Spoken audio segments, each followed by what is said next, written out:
we're going to follow the procedures of the Berkshire annual meeting, where we're going to go through all this perfunctory stuff very rapidly.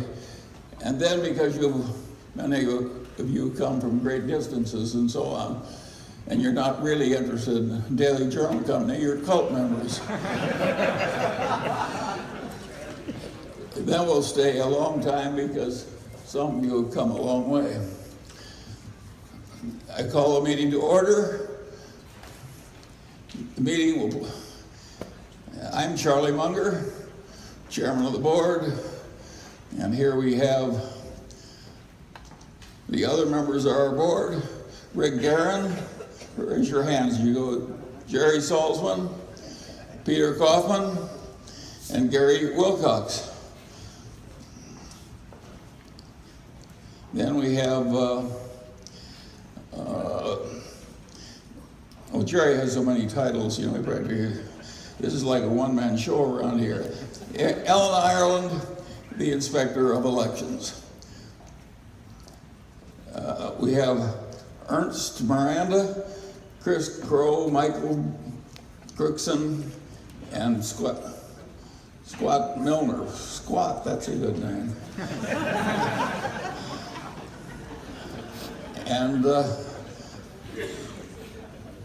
And they're from our accountants. I must say this right now, we like our present accountants a lot better than we liked our old ones,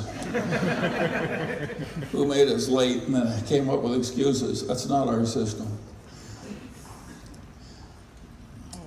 We'll now go forward with the annual meeting.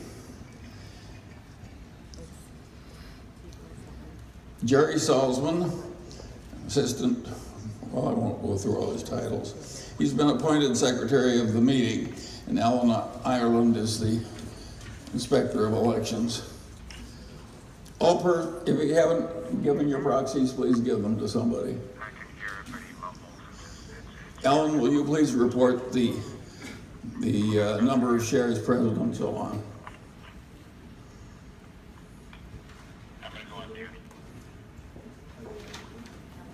Ellen. Ireland. 1,380,746. All right.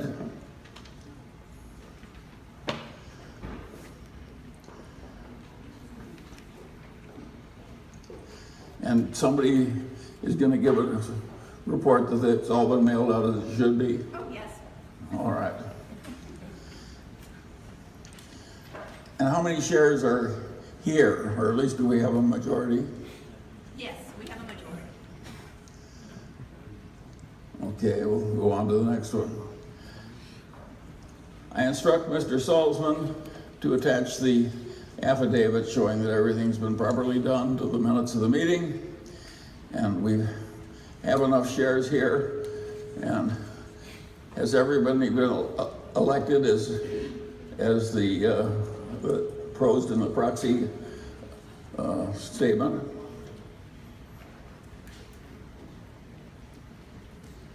Ellen? Ellen? Has everybody been elected? Yes. You ready for the vote? Yeah. Okay, Munger, 699,209. Guerin, 710,564. 699,721. Kaufman, 752,086. Wilcox, 752,102. Well, you can see why that comes out. Everybody likes everybody else other than me better. Well, I must say, we've improved this place enormously, because the average age used to be about 90 and now it's down to about 88. We're really renewing ourselves wonderfully well. All right. Proposal 2. Well, vote on that. All in favor? If opposed? Warren used to say, please leave. The next is the ratification of the selection of our accountants. favor, 1,265,146. Against 1, abstaining 75. Yeah. Yeah, all right, that's done.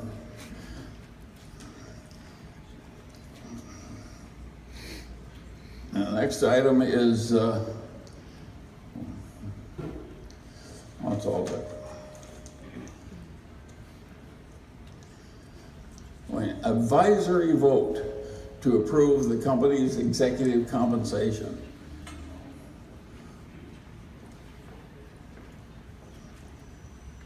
For 737,736. Against 1,246. Abstaining 14,226. Well, that's done too then, thank you.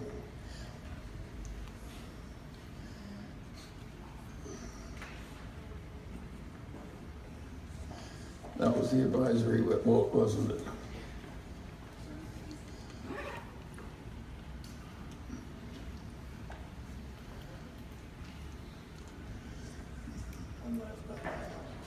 Which is it? Advisory vote. Oh, all right, the advisory vote on the compensation. 3 years.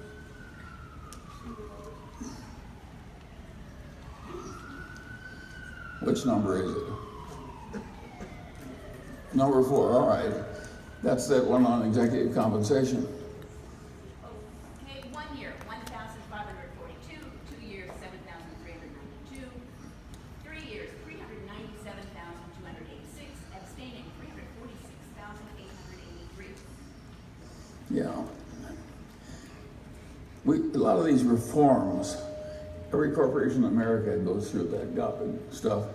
I can never see it has any effect at all. Everybody just does what they please, and they just go through these votes. All right.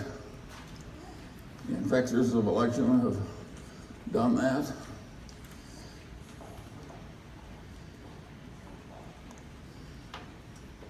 I move we adjourn.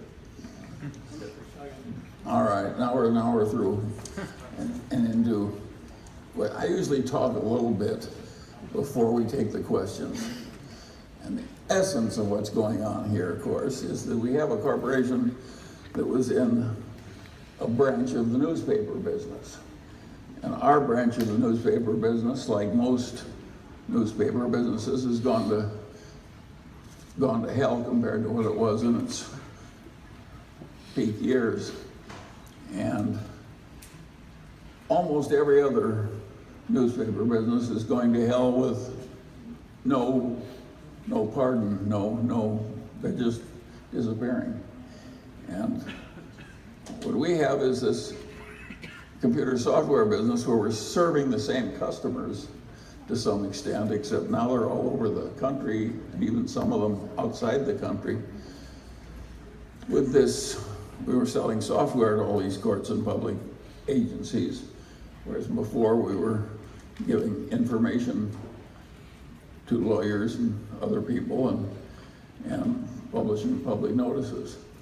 And our software business is of a type where it's a long, tough slog, but we're slogging very well, and we really love the people who are doing it for us. We've got a lot of wonderful people in our software business, the implementers and the computer programmers and the people that deal with the public agencies. And the ethos of the place is very admirable. Everybody's trying to get ahead here by doing the work right and serving the customers right and having a lot of financial wherewithal. Money is never a problem in doing what we're supposed to do. And it's a pleasure to people like Rick Guerin and myself to watch all these young people doing this. And of course, we're very glad to be able to do it when we should be dead. And a lot of you people came into this because Berkshire was successful and Guerin was successful, and for various odd reasons of history. And most of you are accidentally in the software business, and I am too, because Garen did it when I wasn't paying much attention. I don't do this kind of venture capital stuff, and he doesn't either, but he did it here. And so, if there's anything wrong with what happens in our software business, you're looking at a man who caused it all over here. I'll take credit for any successes. But if there's failure, you're looking at the man here who got us into this. And it is amazing to me, some of the things that are happening in our software business. We just are getting a contract from South Australia. Now, if anybody told me when I was young, the little daily journal company would be automating the courts of South Australia. I mean, I hardly know where it is. Anyway, it's amazing what's happening, and it's a fair amount of fun to watch, probably because we're doing more winning than losing. I've never been able to enjoy losses the way some people do. I would much rather win. And I really like to work with good people instead of the opposite. And we've got a lot of good employees in our software business. We've got a bunch of implementers in Utah who are really good at it, whom we really trust, and whom the customers like. And we got all these computer programmers and so forth around here. And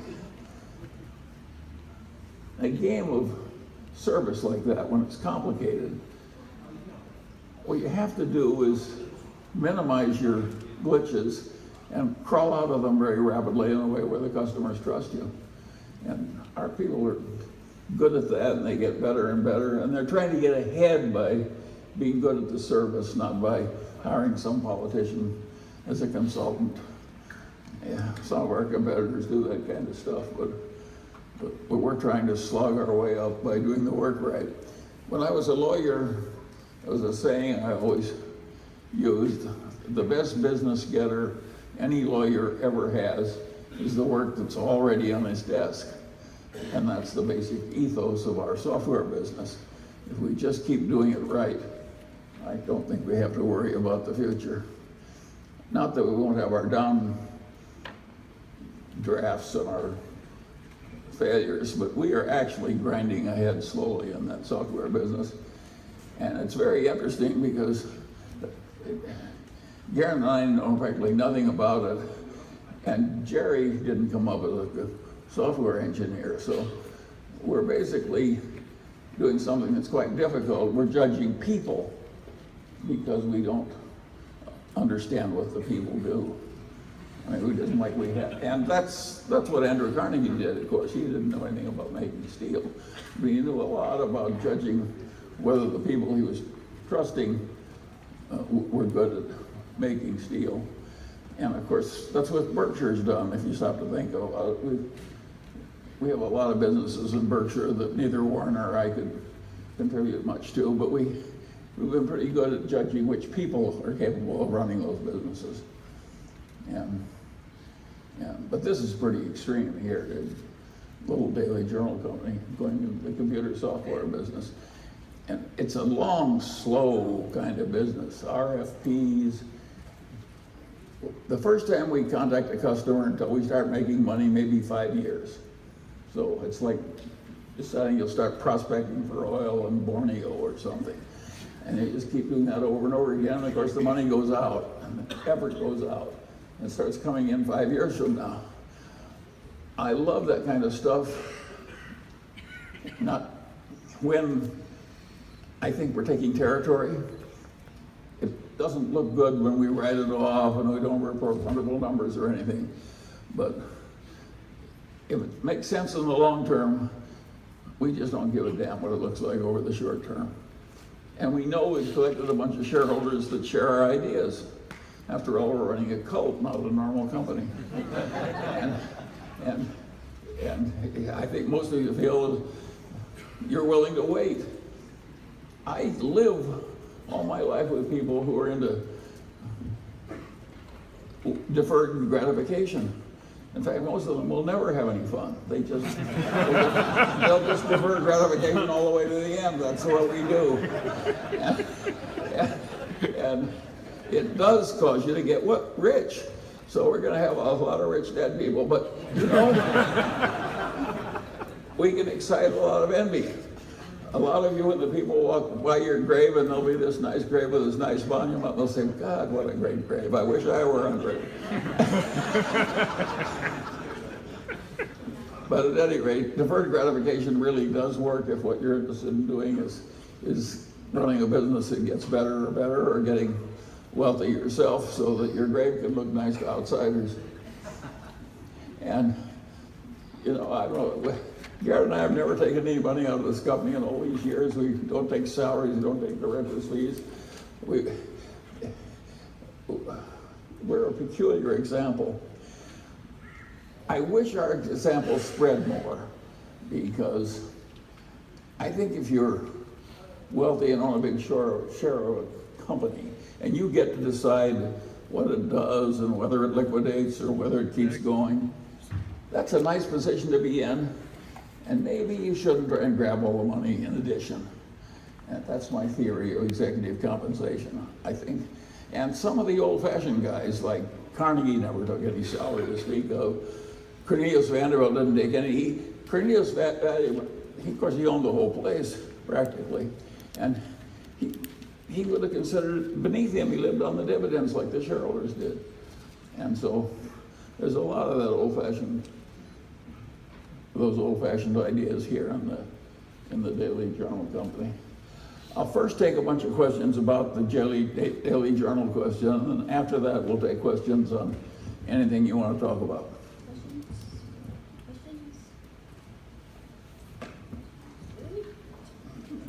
I don't see you very well, so Jerry or somebody, why don't you? Hi, Brad Gillespie from Chicago. At last year's meeting, you talked about the milestone of getting the LA court system here at Journal Technologies, and I was wondering, in the last year, as it's gone by, what good milestones have happened and what bad things have happened with Jerry, you take that one. I'll answer it short. It's going fine.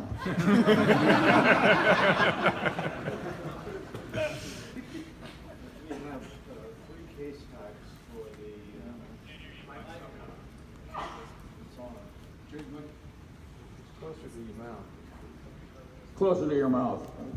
It's high tech. There it's on. We have 3 case types for Los Angeles, and one case type went live last April. Another case type will go live this coming July, and a third case type about 10 to 12 months later after that. We have to work with the Los Angeles schedule. After all, they have a lot of people to train, and that becomes a very important factor. Training is critical because if the end users aren't trained properly, virtually everything falls apart. And so that's the schedule. We discussed it this morning, and we meet with the court about 3 miles from here virtually every day. And we have the good team from the court, and I think they're very excited about what they're doing. And that's critical to us, that the court feels good about the system. One good thing about what we're doing is it's slow and it's agony in the delays between the first customer contact and finally getting into a decent revenue stream. But once you succeed, it's very sticky business.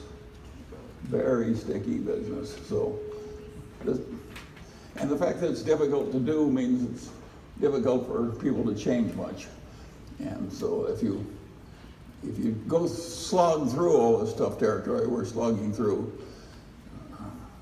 there's a reward out there somewhere, and we're not in a small business.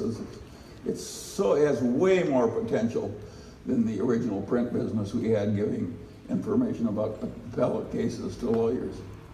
It's a big market. And the people have no option but to charge ahead. These courts and district attorneys, public defenders, all these people we're serving, they're overwhelmed without better systems and more software. So it's a huge market. And the fact that it's so awful to grind through means that the people who want easy gratification don't come in.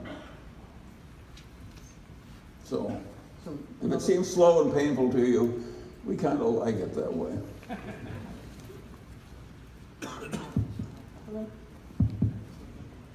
Hello. Another Daily Journal question. I'd be curious on your thoughts about, you're slowly grinding through, but it seems like Tyler Technologies is grinding through a lot quicker. They just won Maine, they're in 24 states.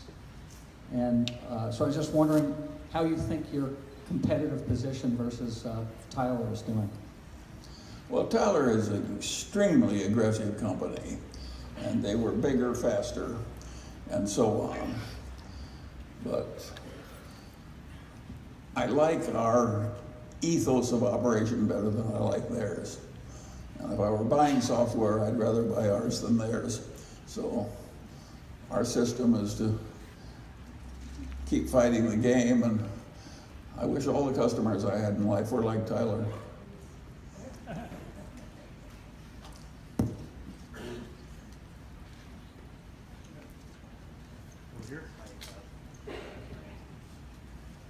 Hi, Max Flower from Marina Del Rey. Thanks for your answers so far. I'm a little nervous about the rate of revenue growth going down a little bit, the expenses going up. I appreciate what you're saying about deferred gratification. Any major milestones in the next 3 to 5 years that you think you'd like to hit, or any major customers that you'd like to get that would really help things along? Well, take your first question. It looks like we're proceeding slowly, but we bought a bunch of contracts, in effect, for money, and we knew that they were going to end, and so we're amortizing the cost of those contracts. But it's really, it was an anticipated decline that we got big revenues up front for taking, so we're not declining as much as, we're getting ahead. There's a little blip in the figures.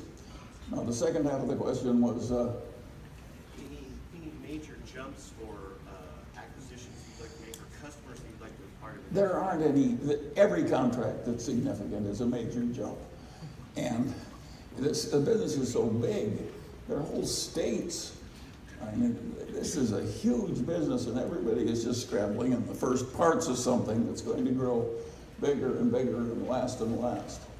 And as long as we're doing the work right and so on, why, it's likely to work out right. Daily Journal owns a lot of Wells Fargo.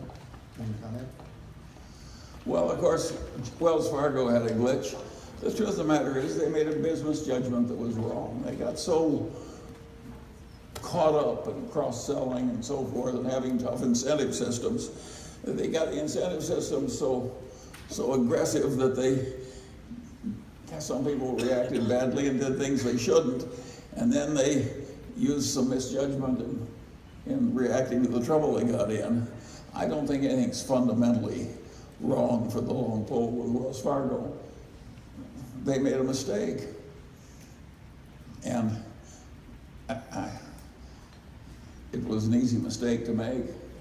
And the smartest man I ever knew made a similar mistake. Henry Singleton was the smartest single human being I've ever known in my whole life. And Henry Singleton at Teledyne also had very aggressive incentive systems like Wells Fargo, and his customer in many of the subsidiaries was the government. And of course, it's not that hard to cheat the government. And with his very aggressive incentive systems, 2 or 3 out of 20 subsidiaries cheated the government. So all of a sudden, he's got 3 scandals at once. It wasn't that Henry was trying to cheat the government, it's just that he just got a little aggressive in applying the incentives, and he got blindsided. That can happen to anybody, and I don't regard getting the incentives a little aggressive at Wells Fargo is the mistake. I think the mistake there was that when the bad news came, they didn't recognize it rightly. They made a mistake. But you know what happens in a tough system like capitalism? You make a mistake like that, and pretty soon you're gone. This is Randy Vidine from Phoenix, Arizona. I'm a Daily Journal shareholder. This is for Jerry or Charlie. Congratulations for inverting and not doing things wrong in regard to Daily Journal. What about, do you have any insight into the Alameda court system and the problems that Tyler's having over there? Well, no, but I'm not dissatisfied with it. I don't think I want to criticize Tyler any more than I have. So I think one of our customers, you'll be sad to know, is having some problems with pleasing a customer. Okay, got it. You can see the salt tears running down my cheeks. Got a quick question on your software fees in terms of the revenue line. What portion of that is recurring versus one-time fees? That is so complicated that I'm not even going to try to answer it. I will just answer its substance. There's a lot that's recurring if we stay in there.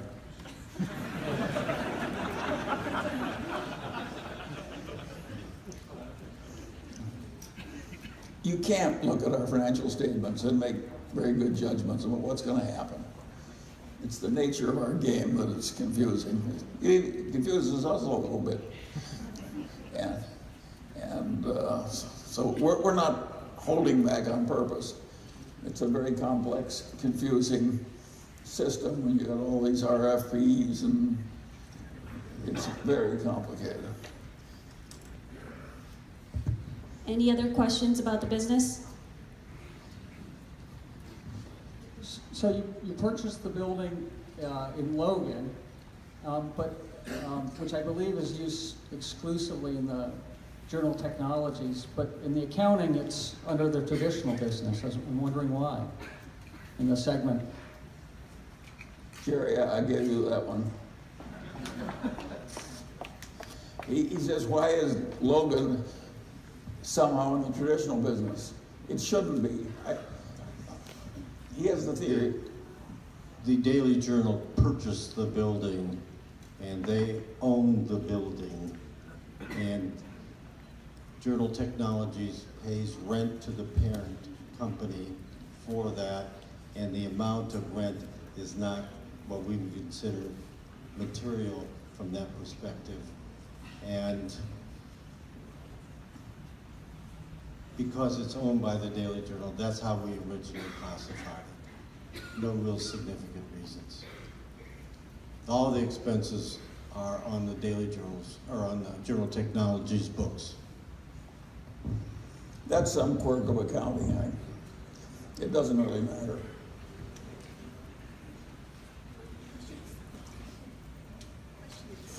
All right, next. Next questions?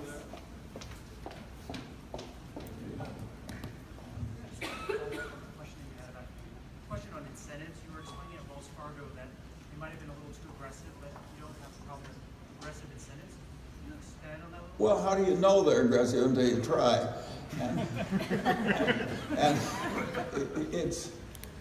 They didn't react enough to the bad news fast enough. And of course, that's a very dangerous thing to do. I don't think it impairs the future of Wells Fargo. As a matter of fact, they'll be better for it. Well, one nice thing about doing something dumb is you probably won't do it again.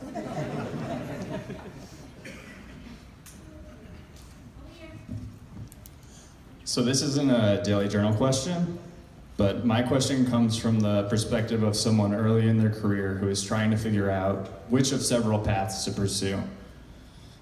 Two thoughts that seem helpful for this purpose are, one, figuring out what work you have the possibility of becoming the best at, and two, ascertaining what kind of work would most help society. Do you think these ideas are the right ones to focus on? And if so, how would you go about answering them? Well, in terms of picking what to do, I want to report to all of you that in my whole life, I've never succeeded much in something I wasn't interested in. So I don't think you're going to succeed if what you're doing all day doesn't interest you. And you've got to find something you're interested in, because it's just too much to expect of human nature that you're going to be very good at something you deeply dislike doing. And so that's one big issue. And of course, you have to play in a game where you've got some unusual talents. You do not want to play, if you're 5'1", you don't want to play basketball against a guy that's 8'3". It's just too hard. And so you got to figure out a game where you have an advantage, and it has to be something you're deeply interested in. Now you get into the ethical side of life. Of course you want to be ethical. On the other hand, you can't be just dreaming how you think the world should be run, and that it's too dirty for you to get near it. You know, like, you can get so consumed by some kind of ideological notion, particularly in a left-wing university,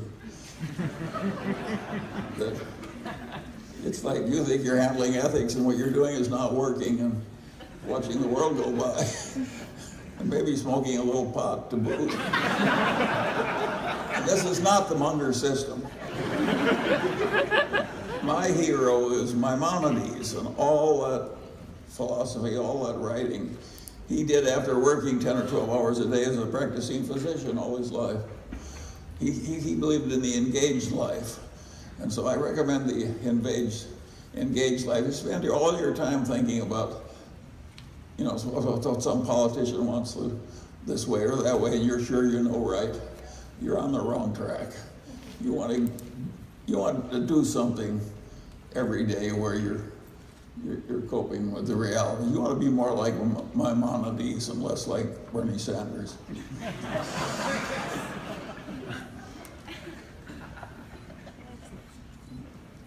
So I have a question on American Express. I have a question on American Express. What increasing the fluidity of payments weaken is, or strengthen is value proposition in the long run? As in, like, is American Express value proposition more in terms of payment, or is it more important in terms of service and rewards? And this last one? Well, I'm going to give you an answer that will be very helpful to you, because you're somewhat confused about what the exact future of Wells Fargo will be. American Express, sorry. And I want to tell you, I'm confused too. I think that if you think you understand exactly what's going to happen to payment systems 10 years out, you're probably under some state of delusion. It's very hard to know. So if you're confused, all I can say is welcome to the club. They're doing the best they can. They've got some huge advantages. It's a reasonable bet, but nobody knows. I don't know if IBM is going to sell that much of Watson. I always say I'm agnostic on the subject, and you're talking about the payment system 10 years out, and I'm agnostic on that too. I think if you keep trying, do the right thing, and you play the game hard, your chances are better. But I don't think those things are knowable. Think of how fast they change. Hi, Mr. Munger. Do you think domestic natural gas exploration and production is a good business despite the capital intensity? Thank you. Well, that's a different subject. I have a different feeling about the energy business than practically anybody else in America. I wish we weren't producing all this natural gas. I would be delighted to have the condensate that's coming out of our shale deposits and natural gas just lie there untapped for decades in the future and pay extra to a bunch of Arabs to use up their oil. So, but nobody else in America seems to feel my way. But I'm into deferred gratification. The oil and gas is not going away, and I think it's just as important as the topsoil of Iowa. And if any of you said, oh goody, I found a way to make money, we'll ship all our topsoil from Iowa to Greenland, I wouldn't think that was a very good idea. And so I don't think hastening to use up all our oil and gas is a good idea. But I'm practically the only one in the country that feels that way. There's not enough deferred gratification in it to please me. But I don't see any advantage. I regard our oil and gas reserves just as chemical feedstocks. They're essential in civilization. Leave aside their energy content. I'd be delighted to use them up more slowly. By the way, I'm sure I'm right, and the other 99% of the people are wrong. But no, I don't know. The oil and gas business is very peculiar.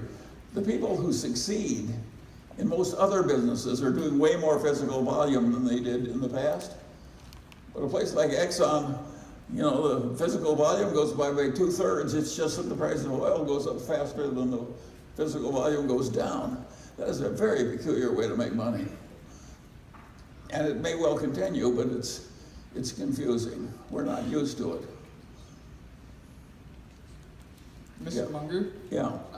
As an 18-year-old interested in many disciplines, I was wondering how you can thrive as a polymath in a world that celebrates specialization. Well, that's a good question. I don't think operating over many disciplines, as I do, is a good idea for most people. I think it's fun, that's why I've done it. And I'm better at it than most people would be. And I don't think I'm good at being the very best at handling differential equations. So it's been a wonderful path for me, but I think the correct path for everybody else is to specialize and get very good at something that society rewards and they get very efficient at doing.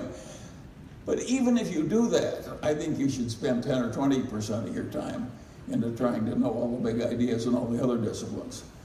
Otherwise, I use the same phrase over and over again. Otherwise, you're like a one-legged man in an ass-kicking contest. This is not going to work very well.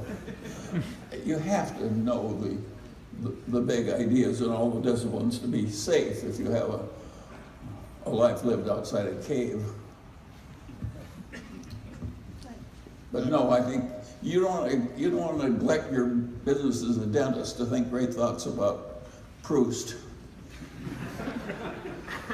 Mr. Munger, a question for you on Lollapalooza effects. What are you observing now in your study of current events that's causing you concern, and how can one use that interdisciplinary approach to spot them in advance? Thank you. Well, I coined that term, the Lollapalooza effect, because when I realized I didn't know any psychology and that was a mistake on my part, I bought the 3 main textbooks for introductory psychology and I read through them. And of course, being Charlie Munger, I decided that the psychologists were doing it all wrong and I could do it better.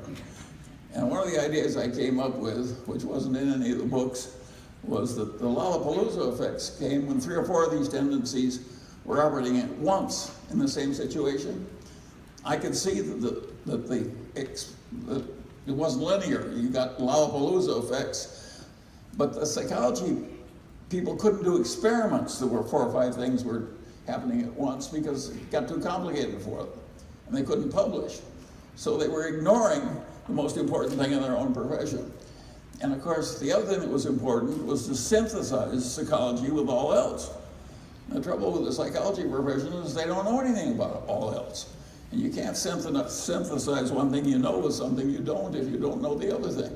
So that's why I came up with that Lollapalooza stuff. And by the way, I've been lonely ever since. I'm not getting any ground. I'm not taking any ground there. And by the way, I'm totally right. Charlie, I'm Paul Smith from Los Altos, California. My question relates to a comment you made some years ago about Warren Buffett. I think you said that he has become a significantly better investor since he turned 65, which I found a remarkable comment. I was wondering if you could share information about that maybe we haven't heard before. I know you commented that he's a learning machine, and we all know that aversion to retail that came out of the Diversified episode and so on. Just to be interested, is there something that's changed about his risk assessment or his horizons, or any color there would be fantastic to hear. Thank you. Well, if you're in a game and you're passionate about learning more all the time and getting better and honing your own skills a little more, et cetera, of course you do better over time. And some people are better at that than others. And it's amazing what Warren has done. Berkshire would be a very modest company now if Warren never learned anything. He never would have given anything back. I mean, any territory he took he was gonna hold it. But what really happened was we went out into new fields like buying whole businesses and we bought into things like ISCAR that Warren never would have bought when he was young. Ben Graham would never have bought ISCAR. We paid it, 5 times book or something for ISCAR. And it wasn't in the Graham play. And Warren, who learned under Graham, he learned better over time. And I've learned better. The nice thing about the game we're in is that you can keep learning. And we're still doing it. Imagine, we're in the press this, CNBC, for all of a sudden, airline stocks. What have we said about the airline business? We thought it was a joke it was such a terrible business. And now if you put all those stocks together, we own one minor airline. By the way, it's the total catechism. We did the same thing on railroads. We said the railroads are no damn good, too many of them, truck competition. And we were right, it was a terrible business for about 80 years. But finally they got under 4 big railroads and it was a better business. And something similar is happening in the airline business. On the other hand, this very morning, I sat down in my library with my daughter-in-law, and she took a round-trip ticket to Europe, including taxes. It was like $400 or $500. And we're buying into the airline business?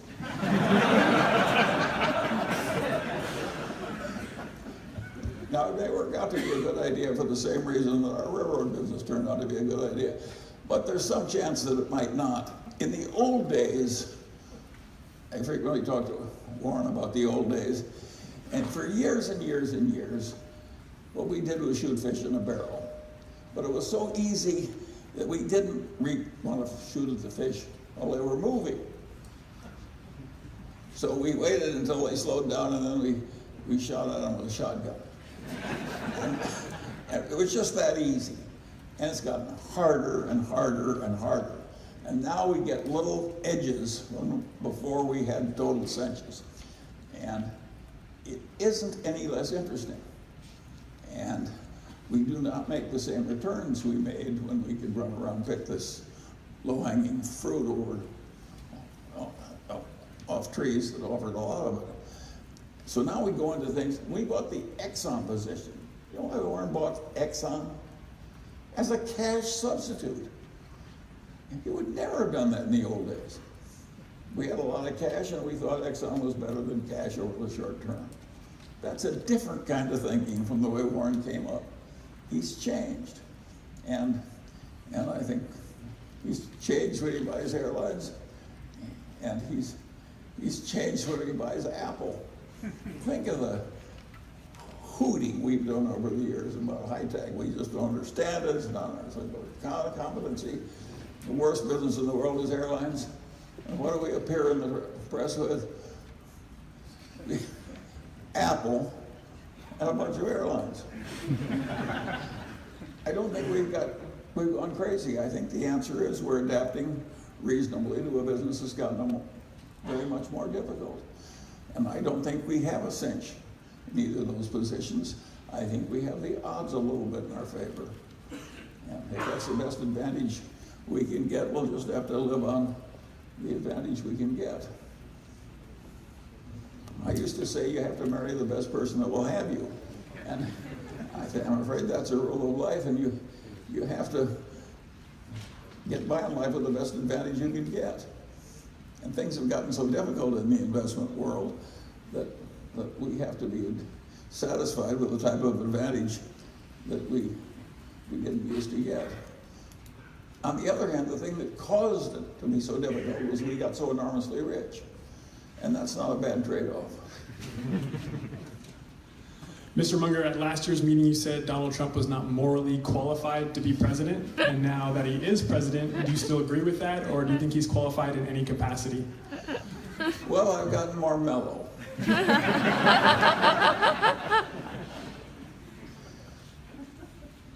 I always try and think about the good as long with what's not good. And I think some of this stuff where they're re-examining options about the whole tax system of the country, I think that's a very constructive thing. And when Donald Trump says he wouldn't touch Social Security, when a lot of highfalutin Republicans have all kinds of schemes for rising Social Security, I'm with Donald Trump. If I were running the world, I'd have his exact attitude about Social Security. I wouldn't touch it. So he's not wrong on everything, and just because he isn't like us, roll with it. There's a little danger. What the hell? You're not going to live forever anyway.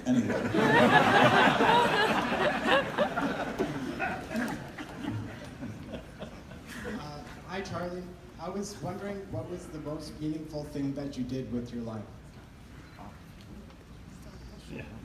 Well, I think the family and children is the most meaningful thing that most people do with their life. And I've been reasonably fortunate. I don't think I'm a perfect husband. And I'm lucky to have had as much felicity as I got. And I always needed a certain amount of toleration from the fair sex. I started wrong, and I never completely fixed myself. I should tell this group about, you come here as a cult to talk to a cult leader. I want to take you back in history. You'll see what an inferior person you were. You're now trusting. When I was a freshman in Omaha Central High, there was a friend of the family near my age, and she had gone off to summer camp in the year before, and she met a blonde goddess, a voluptuous 13-year-old, and I was a skinny, underdeveloped, whatever, and so forth. You got to take my blonde goddess to this dance. And so I wanted to impress this blonde goddess. And so I pretended to smoke, which I didn't. And she was wearing a net dress, and I set her on fire.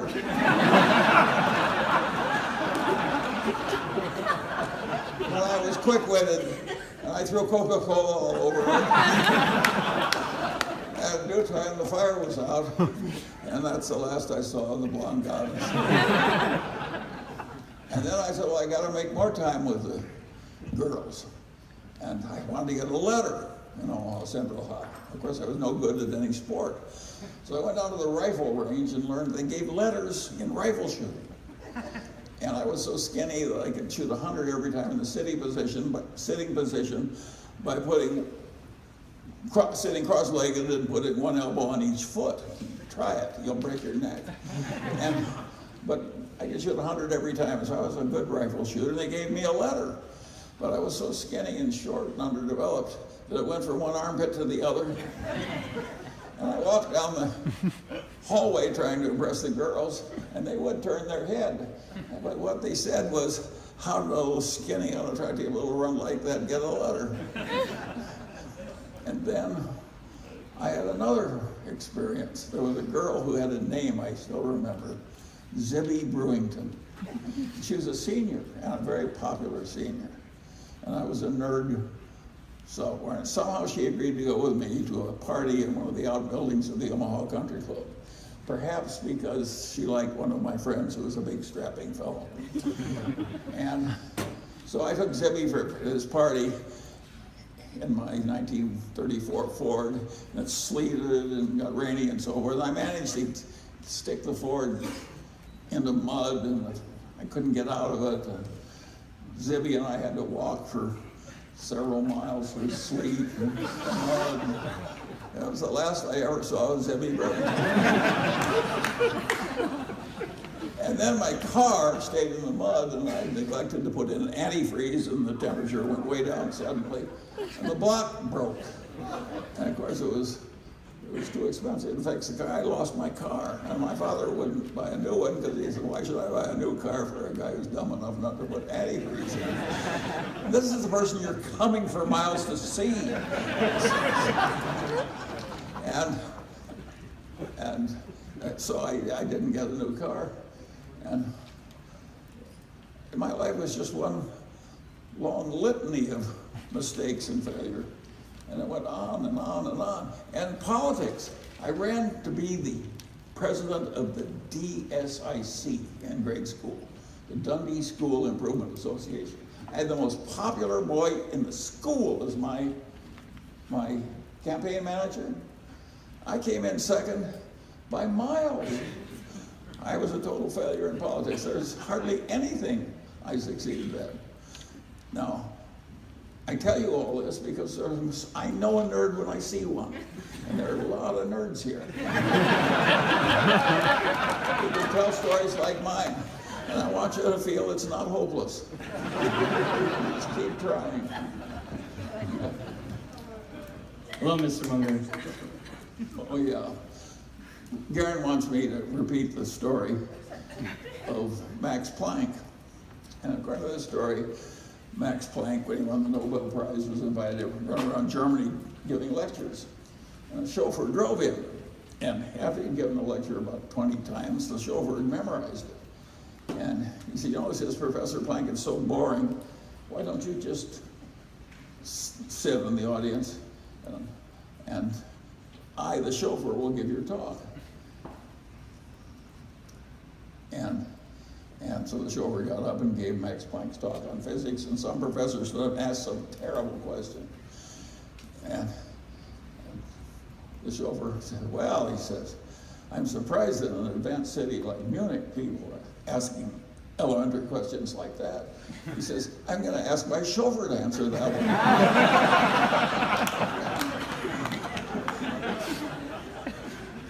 Well, I'm telling jokes. I might tell one of my favorite stories about a plane that's flying over the Mediterranean. And the pilot's voice comes on. He says, "A terrible thing has happened. We're losing both engines. We're going to have to land in the Mediterranean."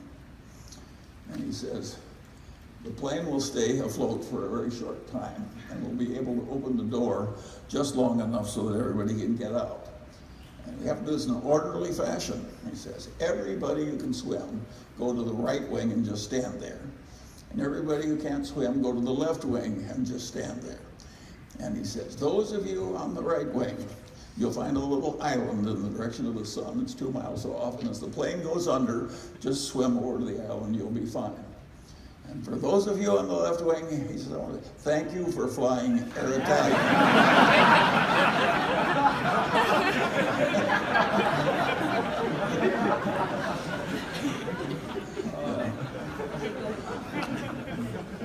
Hello, Mr. Munger. William Andresian, student at USC. Wonderful stories. With regard to the proliferation of index funds, do you think that there may be issues of liquidity anytime we go through another large crisis? And then do you think that that will create large discrepancies between the price of the index fund and the values of the securities underneath? Well, the index funds of the S&P is like 75% of the market. So I don't think the exact problem you're talking about is going to be a big problem if you're talking about the S&P index. But is there a point where index funds theoretically can't work a course? If everybody bought nothing but index funds, the whole world wouldn't work as people expect.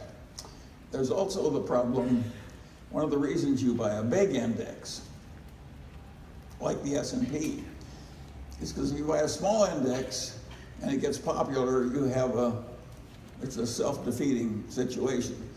when the Nifty 50 were the rage, J.P. Morgan talked everybody into buying just 50 stocks.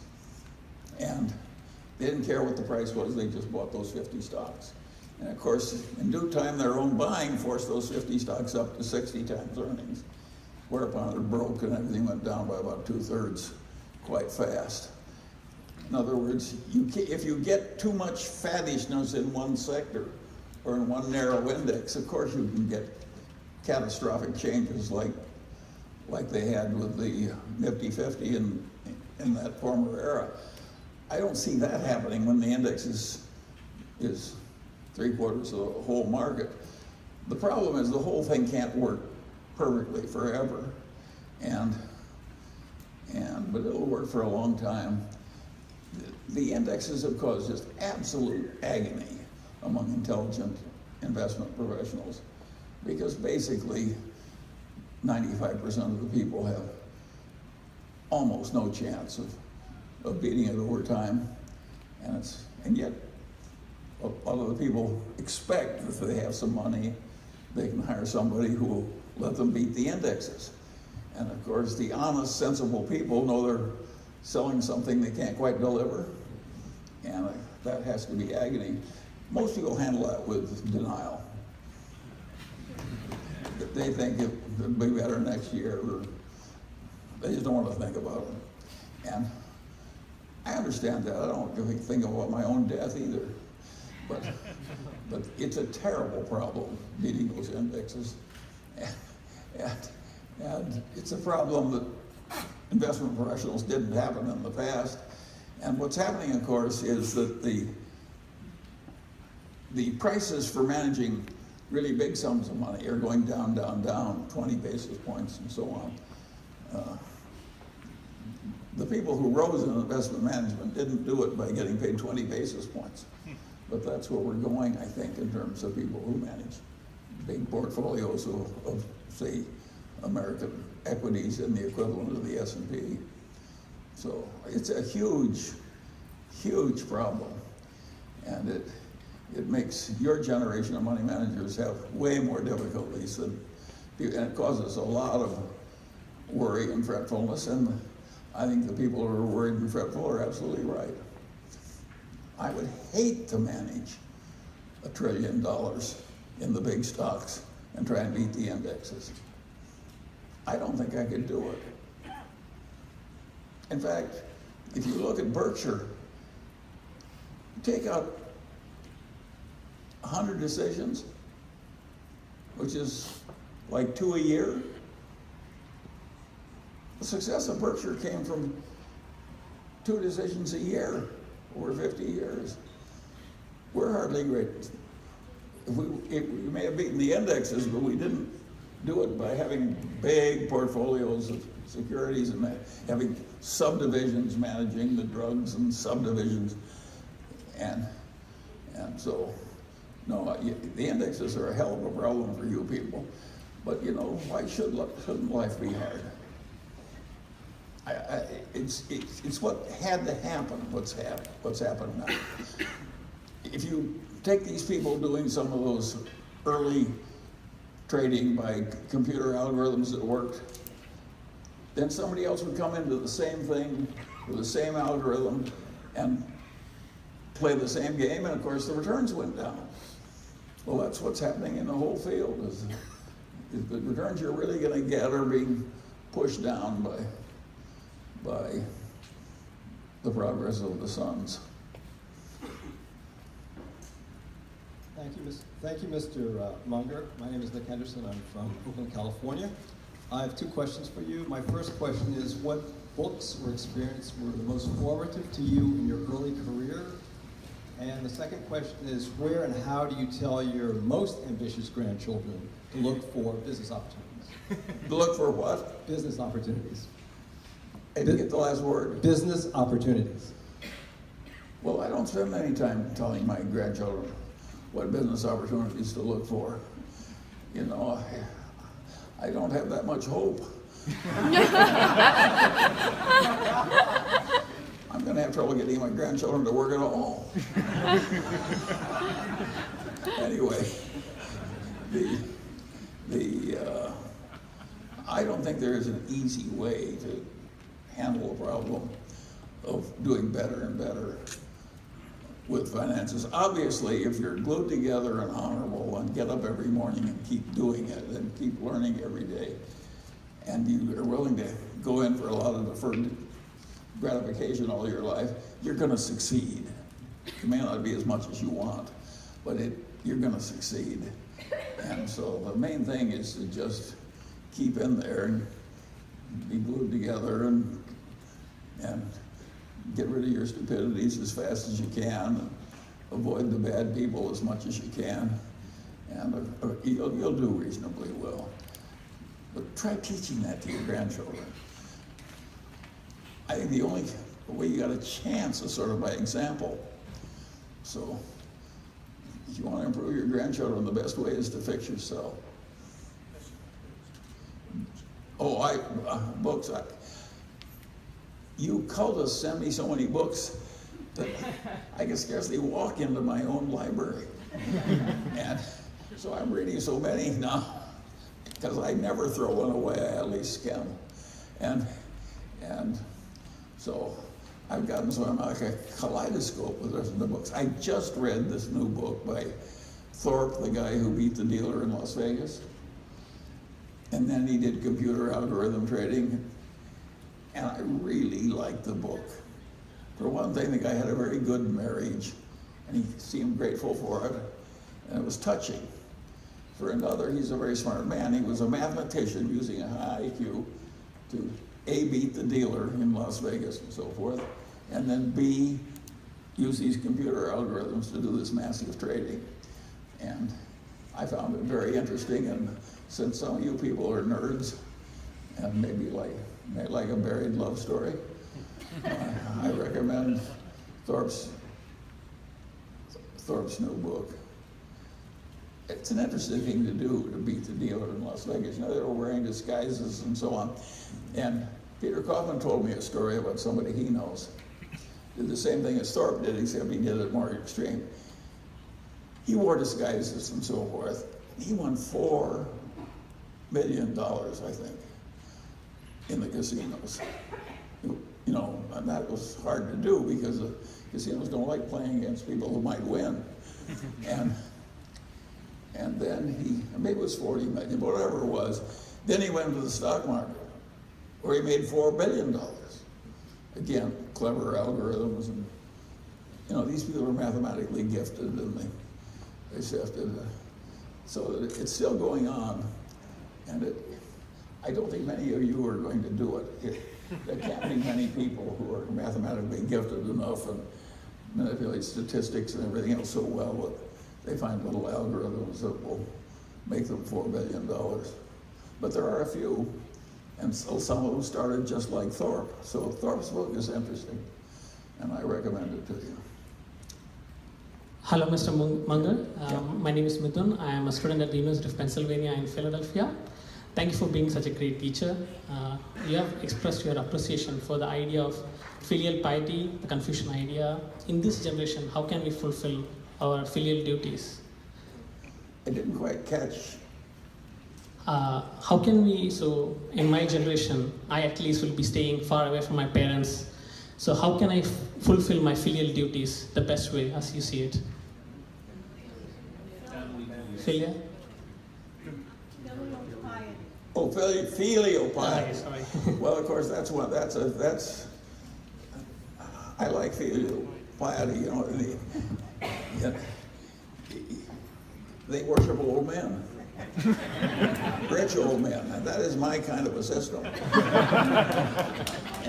But I think the idea of caring about your ancestors and caring about the traditions, I think all that stuff is a big part of what's desirable, and I really admire the Confucians for that notion that it's not a game that's played just in one life. It's a game where you're handing the baton off and you're accepting the baton from your predecessor. So if filial piety is your game, why I think it's a very good thing. Think of how rootless we'd all be if we had no families at all, no predecessors, no descendants. It would be a very different life. And think what we owe to the people that figured out things in the past that make our civilization work. So I'm all for filial piety and its close cousins.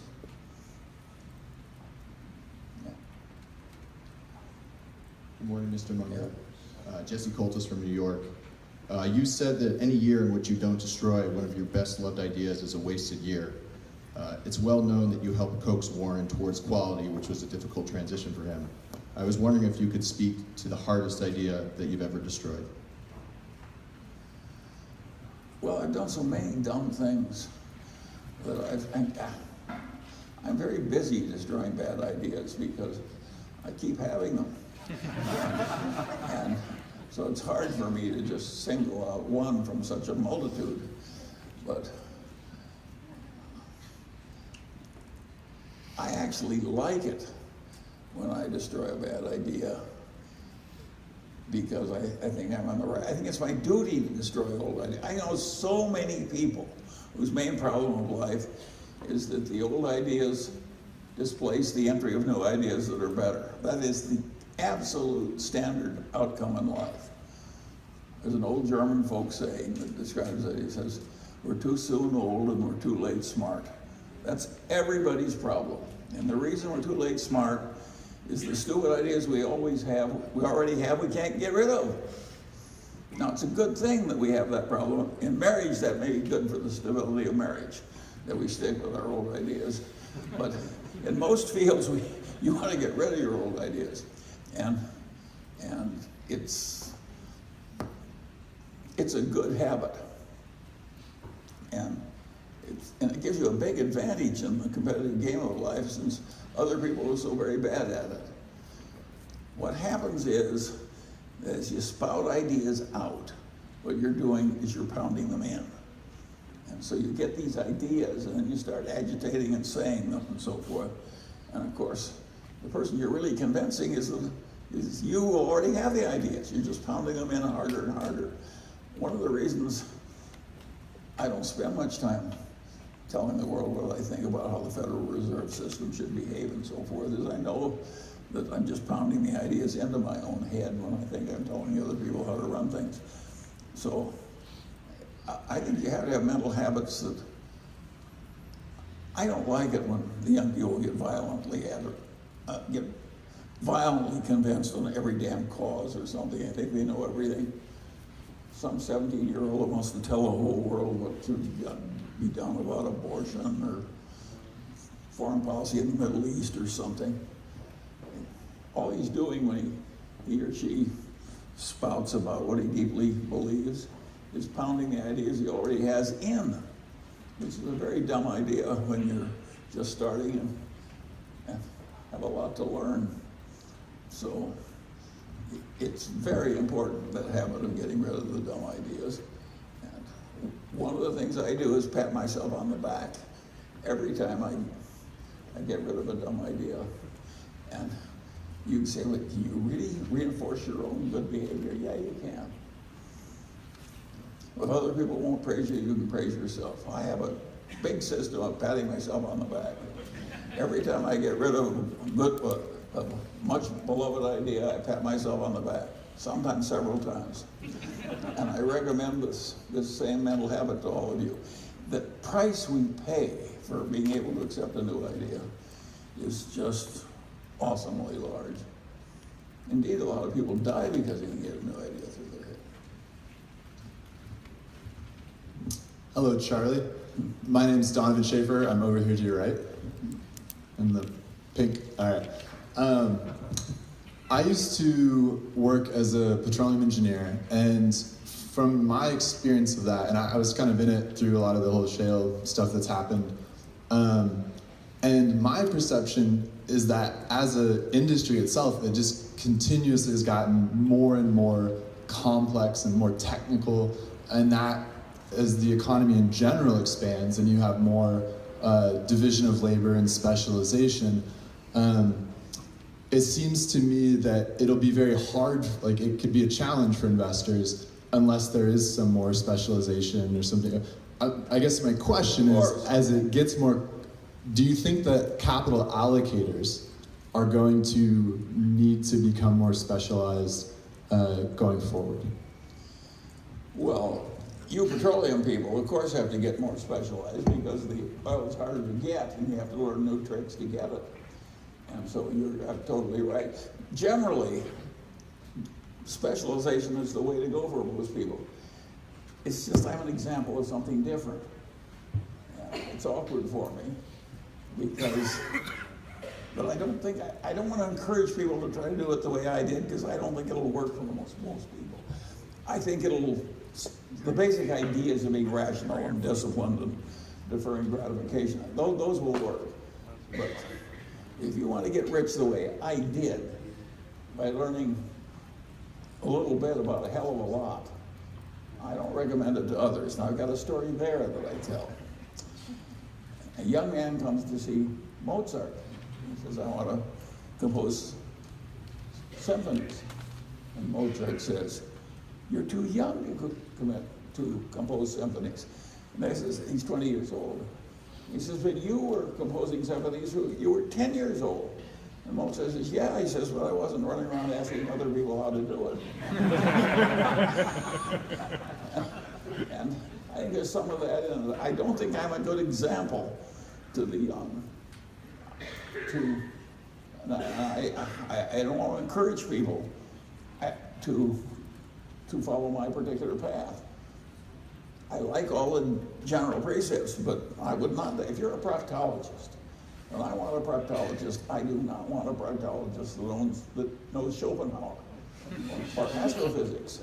You know, I want a man who's specialized. And that's where the market is. You should never forget that. On the other hand, I don't think it'd be much of a life if all you did was proctology.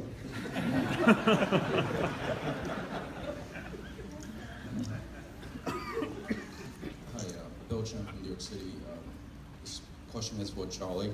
Warren and you are known for saying that if you work with a small sum of capital, namely I think being $10 million, Warren had probably said that he could guarantee that you compound that at 50% a year. So my question is, can you provide some examples? And I would kindly ask you to provide as many examples as possible and be as specific as possible. Thank you. Well, and then I hear somebody that really wants to get rich at a rapid rate with specifics. That is not what we try and do here. We want to leave some mystery so that you can amuse yourself finding your own way. You know, the good ideas that I've had in my life are quite few. But the lesson I can give you is a few is all you need, and don't be disappointed. And when you find the few, of course, you've got to act aggressively. That's the Munger system. And I learned that indirectly from a man I never met, which was my mother's maternal grandfather. He was a pioneer, and he came out to Iowa and fought in the Black Hawk Wars and so on. And eventually, after enormous hardship, well, he was the richest man in town, and he owned the bank, and so on. And as he sat there in his old age growing up, my mother knew him because she'd go to his Algona, Iowa, where he lived and had the big house in the middle of town, iron fence, capacious lawns, big barns. And what Grandpa Ingham used to tell her is, there's just a few opportunities you get in a whole lot. This guy took over Iowa when the land was, the black topsoil of Iowa was cheap. But he didn't get that many opportunities. It was just a few that enabled him to become prosperous. He bought a few farms every time there was a panic, you know, and he leased them to thrifty Germans. He couldn't lose money leasing a farm to a German in Iowa. But he only did a few things. And I'm afraid you're not going to find a million wonderful ideas. I think these people, the computer algorithms do it, but they have a computer that's sifting the whole world. It's like placer mining. And of course, every niche they're in, if somebody else comes in, the niche starts leeching away. And I don't think it's that honorable way to make a living, by the way. I would rather make my money in some other way than outsmarting the trading system, so I have a little computer algorithm that just leeches a little out of everybody's trade. I always say that those people have all the social utility of a bunch of rats in a granary. It's not that great a way to make money. I would say that if you make your money that way, you should be very charitable with it, because you've got a lot to atone for. and so I don't think it's an ambition we should encourage. And the rest of us who aren't just leeching a little off the top because we're great at computer science, and that's what this room is full of. And if you're not finding it harder now, you don't understand it. That's my lesson. Yeah. No. Hi, Mr. Munger. My name is Camden Sher, and I would like to know what's your favorite industry and what's your favorite industry? I didn't quite follow that. I would like to know what's your favorite industry and why it's your favorite industry. My favorite industry? Well, my favorite industry is taking care of my own affairs. and it's fun, it's creative, and it's the job that life has given me, and I think you should do the job well that life gives you.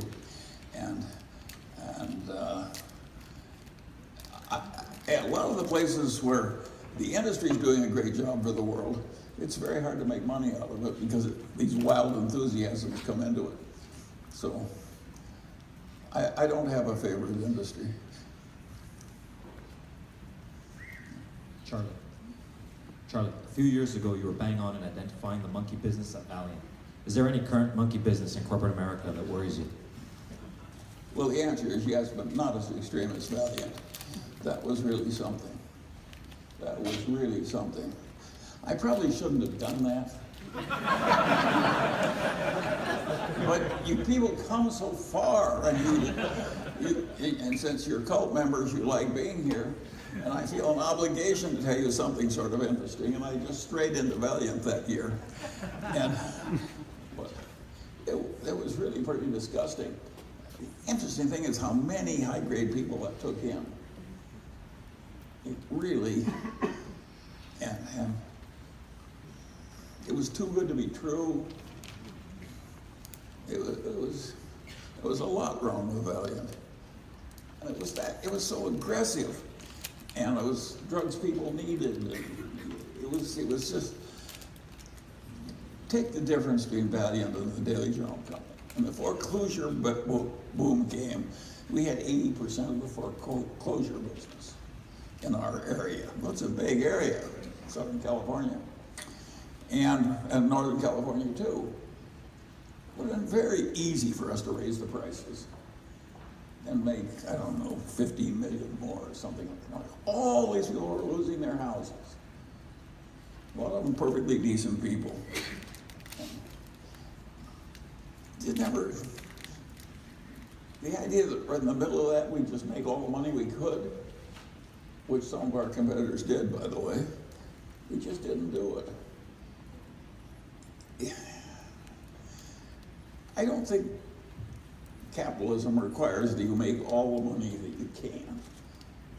I think there are times when you should be satisfied with less based on just ideas of decency. And at Valiant, they just looked at it a game like chess. They didn't think about any human consequence. They didn't think about anything but getting what they wanted, which was money and glory. And they just stepped way over the line. And of course, in the end, they were cheating. But I don't have a new one. I don't have a business. I got a lot of publicity out of that Valiant thing. I'm not looking for, I don't want this room to have twice as many people next year. And I don't want me not to be here either.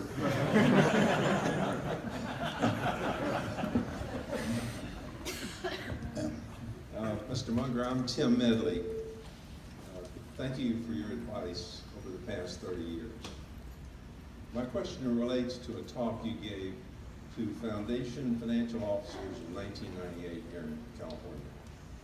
And in that talk, you were critical of the complexity and the expense of many foundation portfolios. And you said specifically, an institution with almost all wealth invested long-term in just 3 fine domestic corporations is securely rich. And you gave us an example of the Woodruff Foundation and Coca-Cola. Mm-hmm.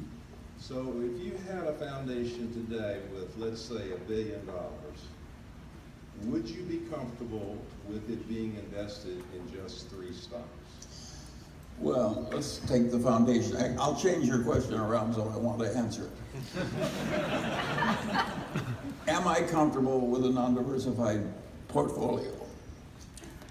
Of course I'm. If you take the Mungers, I care about the Mungers. The Mungers have 3 stocks. We got a block of Berkshire, we got a block of Costco, we have a block of Lilu's fund, and the rest is dribs and grabs. So am I comfortable? Am I securely rich? You're damn right I am. And could other people be just as comfortable as I am if they didn't have a vast portfolio with a lot of names in it, many of whom neither they nor their understand or their advisors understand? Of course they'd be better off if they did what I did. But, and is 3 stocks enough? What are the chances that Costco is going to fail? What are the chances that Berkshire Hathaway is going to fail? What are the chances that Lilu's portfolio in China is going to fail? The chances of any one of those things happening are almost 0. And the chance that all 3 of them are going to fail, of course it's going to. That's one of the good ideas I had when I was young. When I started investing my little piddly savings as a lawyer, I tried to figure out how much diversification I would need if I had a 10% advantage every year over stocks generally. I just worked it out. I didn't have any formula, I just worked it out of my high school algebra. And I realized that if I was going to be there for 30 or 40 years, I'd be about 99% sure to do just fine if I never owned more than 3 stocks, and if my average holding period was 3 or 4 years. And once I'd done that with my little pencil, I never a moment believed this balderdash they teach about wide diversification. And if you're diversification is for people who don't know anything. Warren calls them know-nothing investors. If you're a know-nothing investor, of course you should own the average. But if you're not if you're actually capable of figuring out something that'll work better, you're just hurting yourselves for looking for 50 when 3 will suffice. Hell, 1 will suffice if you do it right. 1. If you have 1 cinch, what else do you need in life? And so the whole idea of that the know-something investor needs a lot of diversification. To think that we're paying these professors to teach this crap to our young. And that people think they should be paid by telling us to diversify. Where it's right, it's an idiot decision. And where it's wrong, you shouldn't be teaching what's wrong. So it's what's going on in corporate finance teaching is that people are getting paid for dispensing balderdash. And since I never believed it, it was a great help to me. It helps if you're out in the market and the other people are believing balderdash and you know what the hell's going on. It's a big help. But so, of course you don't want a lot. If your Uncle Horace, who has no children, has an immense business which is immensely secure and powerful, and he's going to leave it all to you if you come to work in the business, you don't need any diversification. You don't need any corporate finance professors. You should go to work for Uncle Horace. It's a cinch. You only need 1 cinch. And sometimes the market gives you the equivalent of an Uncle Horace. And when it does, step up to the pie cart with a big pan. Pie carts like that don't come very often. When they do, you have to have the gumption and the determination to seize the opportunity shrewdly. I was lucky. Imagine learning that from your dead great-grandfather at a very young age. But you know, I spent my whole life with dead people. I really liked They're so much better than many of the people I'm with here on Earth. I mean, all the dead people in the world, you can learn a lot from them. And they're very convenient to reach.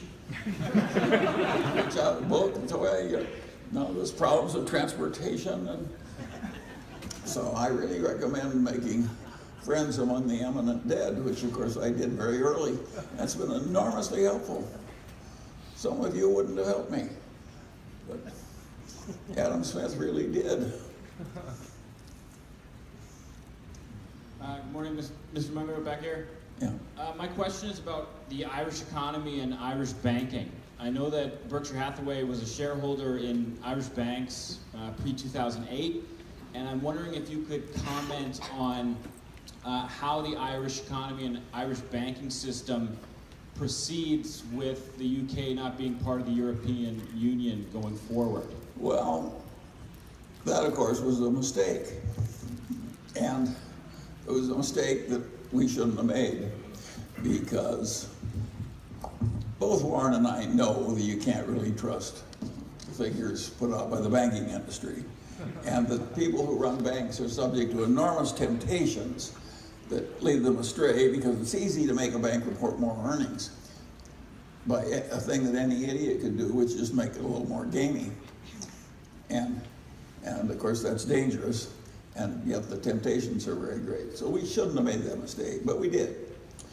And that's a good lesson too, that even if you're really good at something, you will occasionally drift into a dumb mistake. And now that's the question about the bank. They went crazy in Ireland, the bankers. And we went crazy when we trusted their damn statements. And it was a mistake. Now what Ireland has done is very smart in reducing all these taxes. Now they have an English-speaking people with practically no taxes. And there's a fair amount of charm and so forth in Ireland. It's not like it's a terrible place to be. And they just sucked in half the world into Ireland, where they got these. Gates went there very early with Microsoft and so on. And they took a place that was really a backward place that had sort of an internal civil war for 60 or 70 years, and bad opportunities, and they really brought in a lot of prosperity. And they did that by this competitive lowering of taxes and so on. So it worked for Ireland. So I think Ireland deserves a lot of credit for the way they advanced their country. And of course, we're going to have a thing where all the countries keep trying to reduce the taxes to suck in the foreign. It won't work for everybody, but it did work for Ireland. So I think Ireland deserves a lot of credit. And of course, they've recovered pretty well from a really major collapse. The Irish are like the Scottish. I always think that those Gaelics are pretty unusual people. And I'm very glad that I had a Scots-Irish great-grandmother. Charlie, on your right. Hi. My name is Parth Chaudhary. I'm from India. I just want to thank you first and foremost for being such an amazing teacher to me and all the investors around the world. My question is in regards to Lee Kuan Yew, and you've on several occasions spoken about the economic miracle that is Singapore, and then how it was transferred on by Deng Xiaoping to China. What are your thoughts about India that's going through a similar change with the Prime Minister, who also idolizes these people and wants to create a similar sort of situation? I'd like your thoughts on that. Well, that's a very intelligent question. And I'm not saying all the other questions weren't also. And I regard Lee Kuan Yew may have been the best nation builder that ever lived. He took over an malarial swamp with no assets, no natural resources, no nothing, surrounded by a bunch of Muslims who hated it. In fact, he was being spat out by the Muslim country. They didn't want a bunch of damn Chinese in their country. That's how Singapore was formed as a country. The Muslims spat it out. And so here he is, no assets, no money, no nothing. People are dying of malaria, lots of corruption, and he creates in a very short time, by historical standards, modern Singapore. It was huge, huge, huge success. It was such a success, there's no other precedent in the history of the world that is any stronger. Now, China's more important because they're more Chinese, but you can give Lee Kuan Yew a lot of the credit for creating modern China, because those pragmatic communist leaders, they saw a bunch of Chinese that were rich when they were poor, and they said, the hell with this. Remember, the old communist said, I don't care whether the cat is black or white, I care whether it catches mice. And he wanted some of the success that Singapore got, and he copied the playbook. So I think the communist leadership that copied Lee Kuan Yew was right. I think Lee Kuan Yew was right. And of course, I have two busts of somebody else in my house. One is Benjamin Franklin and the other is Lee Kuan Yew. So that's what I think of it. So I think now you turn to India. And I would say, I'd rather work with a bunch of Chinese than I would Indian civilization, mired down, caste system, overpopulation, assimilating the worst stupidities of the democratic system, which, by the way, Lee Kuan Yew avoided. It's hard to get anything done in India, and the bribes are just awful. So all I can say is it's not going to be easy for India to follow the example of Lee Kuan Yew. I think India will move ahead, but it is so defective as a get-ahead in place. The Indians I know are fabulous people. They're just as talented as the Chinese, the Indian populace. But the system and the poverty and the corruption and the crazy democratic thing where you let anybody who screams stop all progress, it mires India with problems Lee Kuan Yew didn't have. Now, I don't think those Indian problems are all easy to fix. Let me give you an example. The Korean steel company, POSCO, invented a new way of creating steel out of lousy iron ore and lousy coal. There's some province in India that has lots of lousy iron ore and lots of lousy coal, which there's not much use for. And this one process would take their lousy iron ore and the coal and make a lot of steel. And they got a lot of cheap labor. So POSCO and India were made for each other. And they made a deal with this province to get together and use the POSCO know-how and the Indian lousy iron ore and lousy coal. And 8 or 9 or 10 years later, with everybody screaming and objecting and farmers lying down on the road or whatever was going on, they canceled the whole thing. In China, they just would have done it. Lee Kuan Yew would have done it in Malaysia. India is grossly defective because they've taken the worst aspects of our culture, allowing a bunch of idiots to scream and stop everything, and they copied it. And so they've taken the worst aspects of democracy, and then they've forged their own chains and put them on themselves. So, no, I don't like, I do not like the prospects of India compared to the prospects of and I don't think that India is going to do as well as Lee Kuan Yew.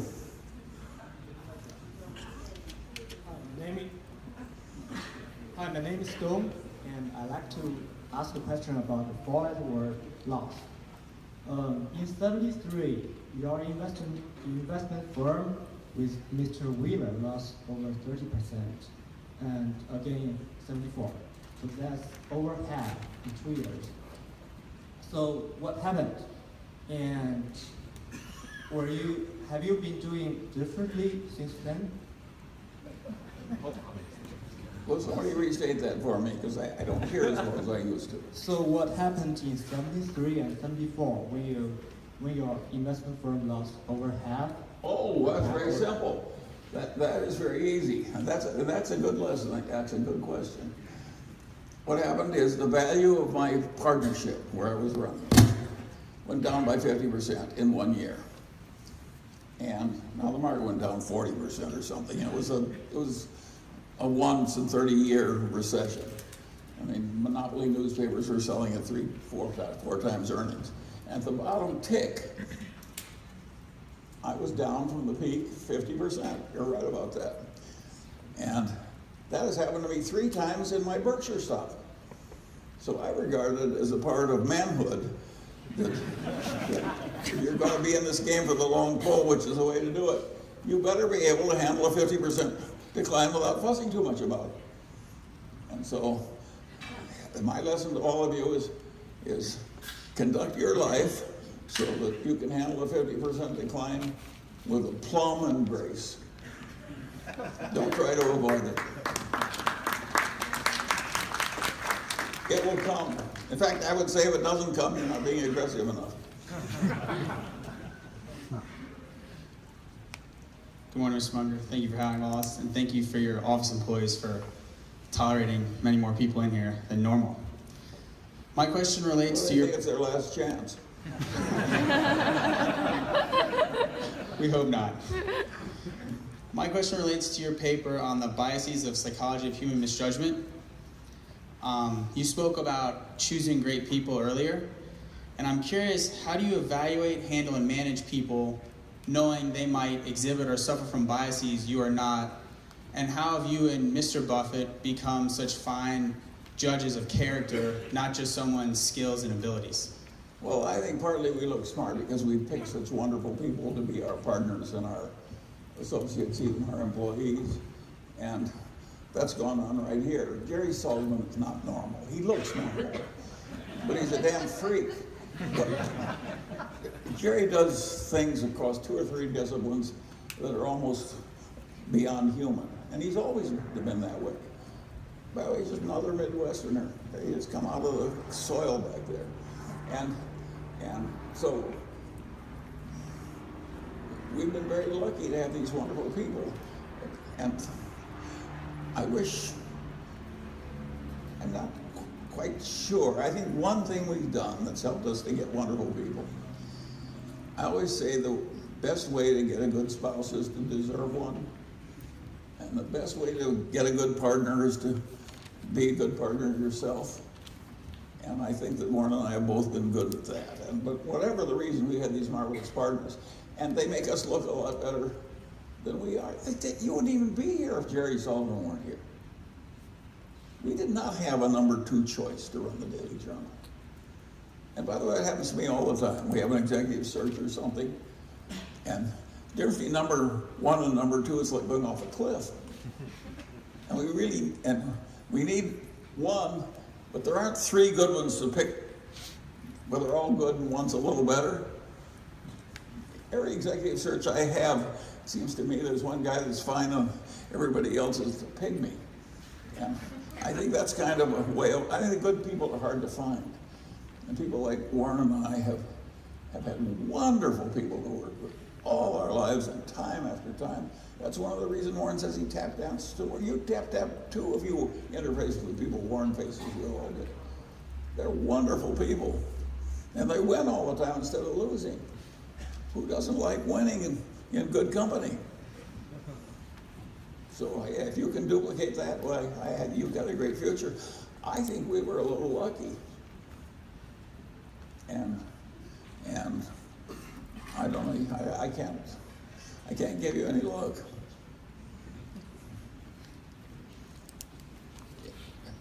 Mr. Munger, I'm in the back here. We have a Chinese platform that focuses on writing content on people trying to invest out of China. And China will become the largest pool of investable capital in the world. Just by nature, it'll be the largest economy in the world with a 30% savings rate. So they haven't been able to invest because of capital controls, but that day will come.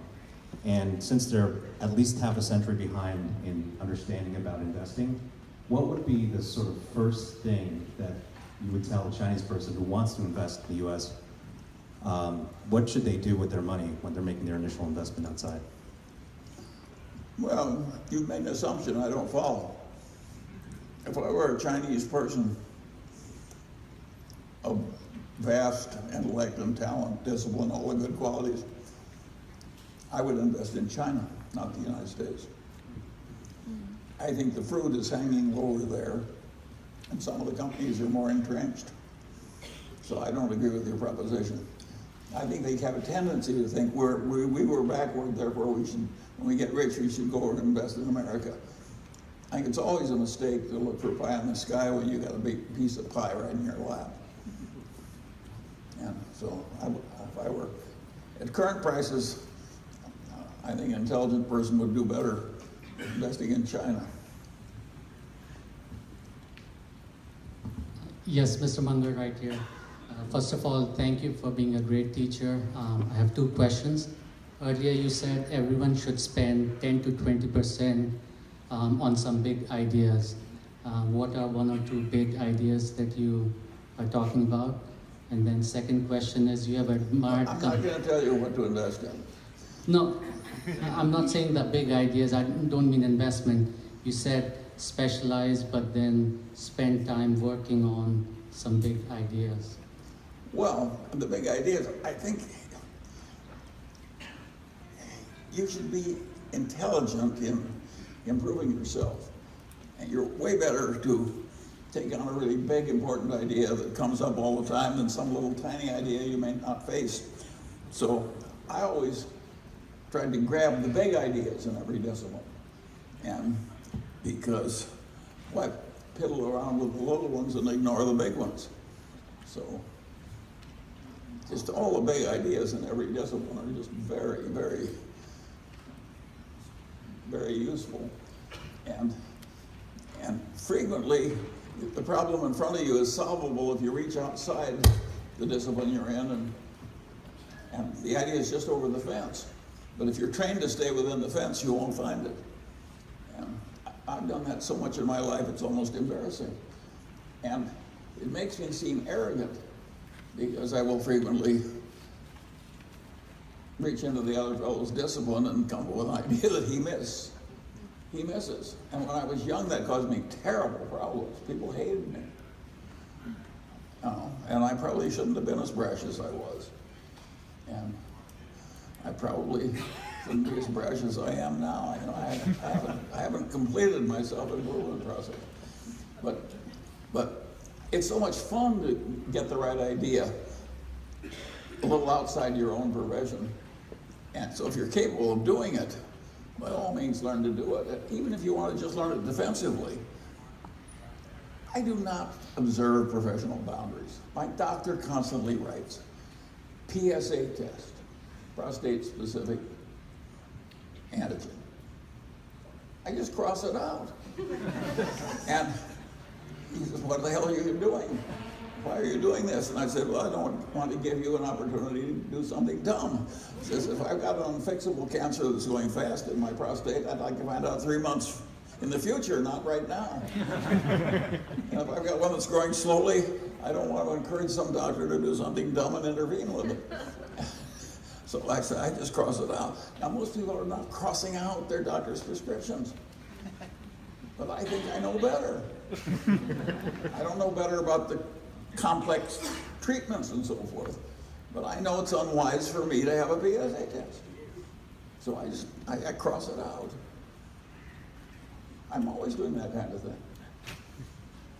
And I recommend it to you when you get my age. Just don't cross out that PSA test.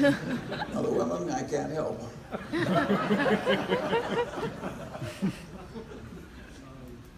Thank you for sharing your time with us. And thanks for indulging our questions.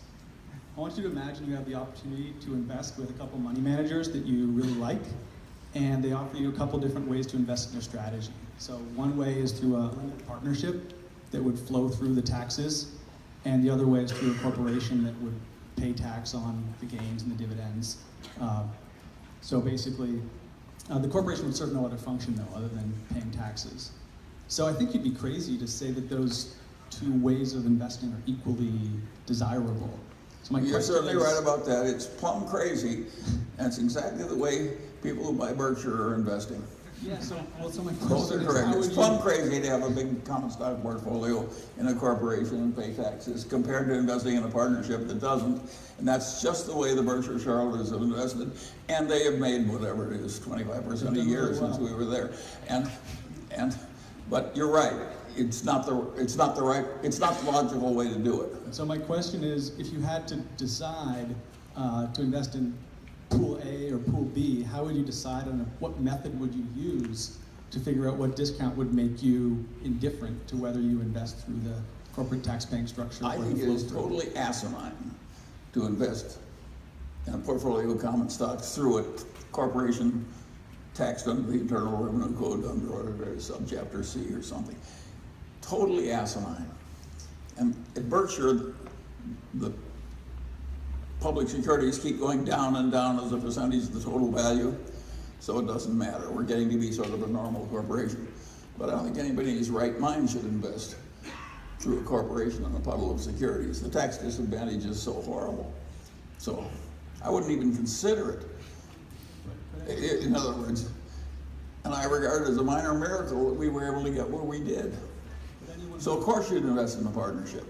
So, but anyone who invests in Berkshire has to decide what discount to put on a pool of securities that has a future tax lien on the gains. So just, do you have any mental model for?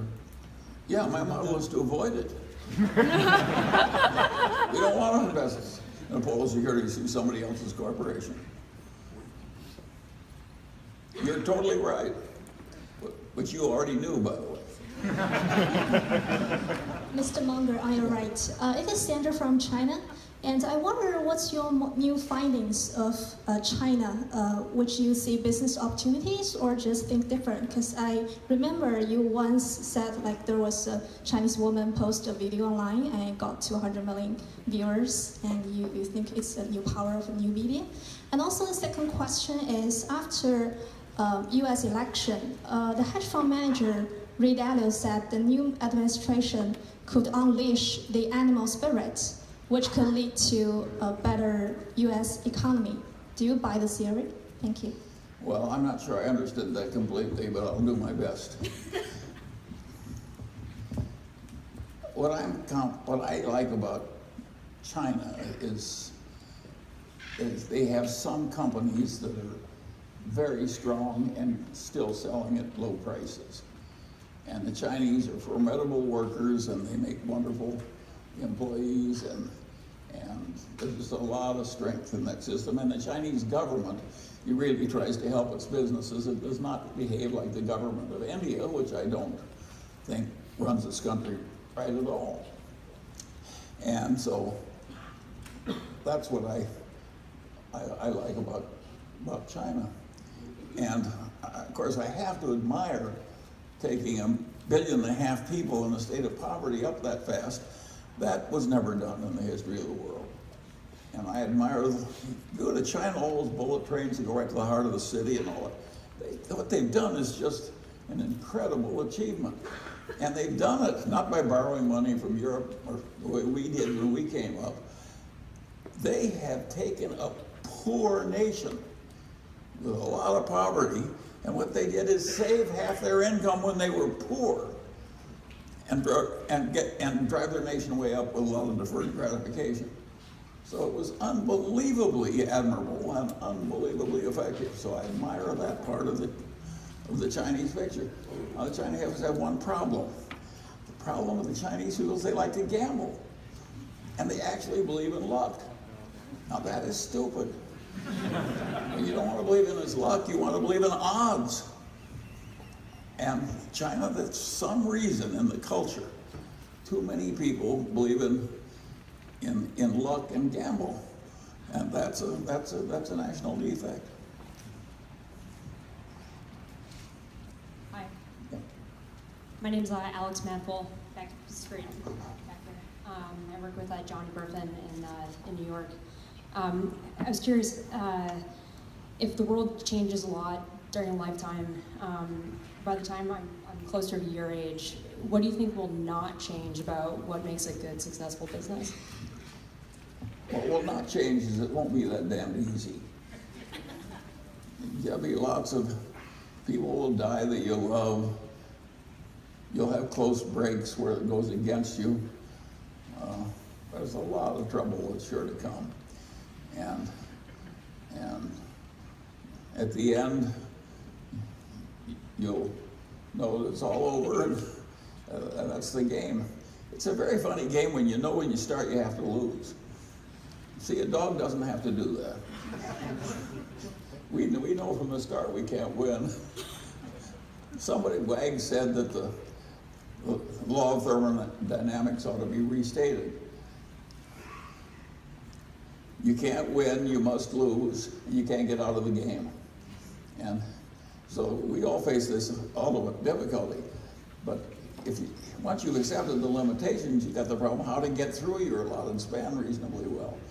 And I don't think that's that hard to figure out, because if you do pretty well, considering what you started with and so forth, and you stand at the end and you've done creditably and you've helped other people when they needed help because you had the capacity and intelligence to do it, and so on, set a reasonable example, it's a pretty good thing to do, and it's quite interesting.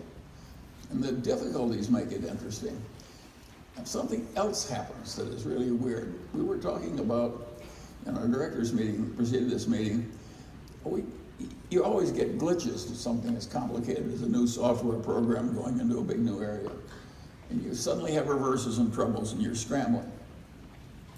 And what I said is that I noticed in a long lifetime that the people who really love you are the people where you scramble together with difficulty and you jointly gotten through.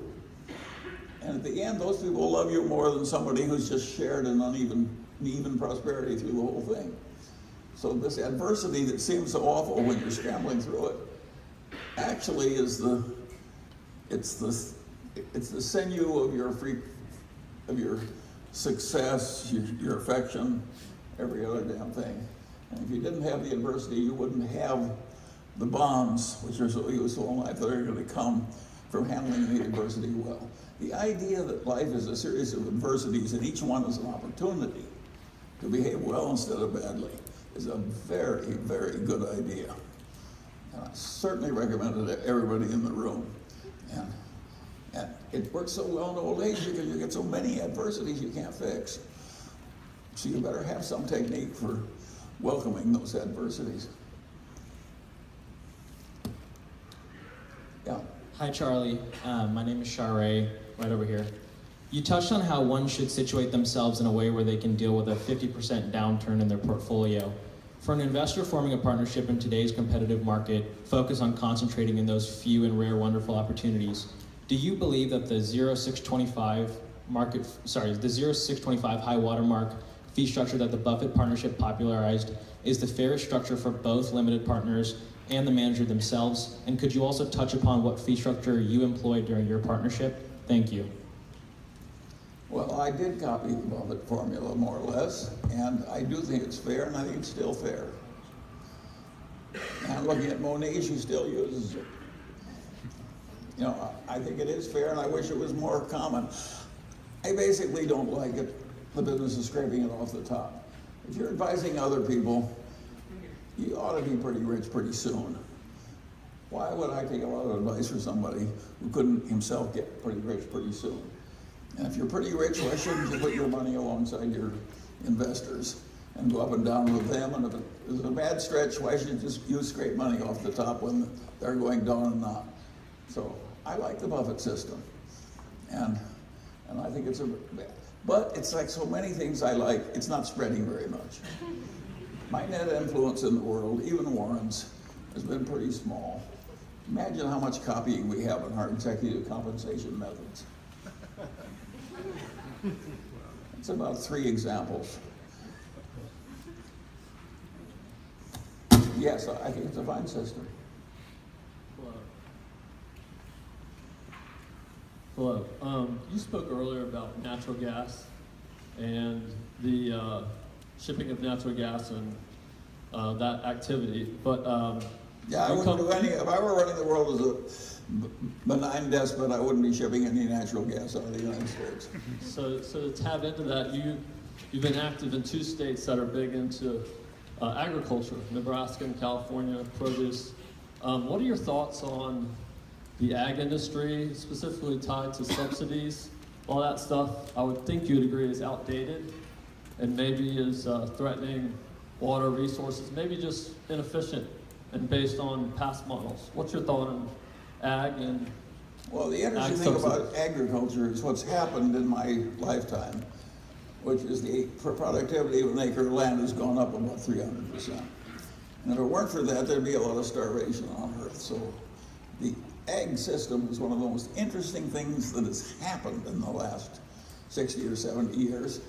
And we literally tripled the yield from an acre of land. And we did it all over the world, you know, and there was just a few people who did it, the Rockefellers, Borlaug, and so forth. And it was one of the most remarkable things in the history of in the whole history of the earth. And we need another doubling, and we're probably going to get it. And it's absolutely incredible how well we've done, and it's amazing how efficient our farmers are. We don't have much socialization in farming. We got a bunch of people who own the farms and manage them themselves. There's not much waste and stupidity in farming. Now, people complain that we're using up the topsoil, which I think we are. And I think that's way more of a mistake. I would fix that if I were a benign despot. But leaving aside the way we're using the topsoil up too fast, I think farming is one of the glories of civilization. So I think it's been wonderful what's happened in farming. Now, in terms of subsidies, it matters to the farmers whether they get those subsidies. And there's no question about the fact we've protected our farmers with subsidies, and that the farmers we're protecting are getting richer and richer because the farms are owned by fewer and fewer people, own more and more acres per person. So it's very peculiar that we're subsidizing a bunch of people who are already filthy rich to use up our topsoil a little faster and create stuff that we turn into ethanol, which is one of the stupidest ideas the world ever. I'm a specialist in stupid ideas, but I would say turning corn into gasoline is about as stupid an idea. I would almost rather jump out of a 20-story building and think I could fly than turn ethanol, corn into gas, into motor fuel. It's really stupid. And yet that's what our politics does. And I've got no cure for the stupidity of politics. And if I did, the world would be quite different. But I think that's pretty minor, whether we have subsidies or not. The main thing that's happening that has enabled the present population of the world to stay alive is this agricultural revolution and this very good management of our farmlands and the improving agricultural standards in the rest of the world. And it's gone on quietly because they haven't even noticed it hardly. How many of you are just deeply aware of the fact that grain per acre is going up by 300 or 400%? That's a huge stunt.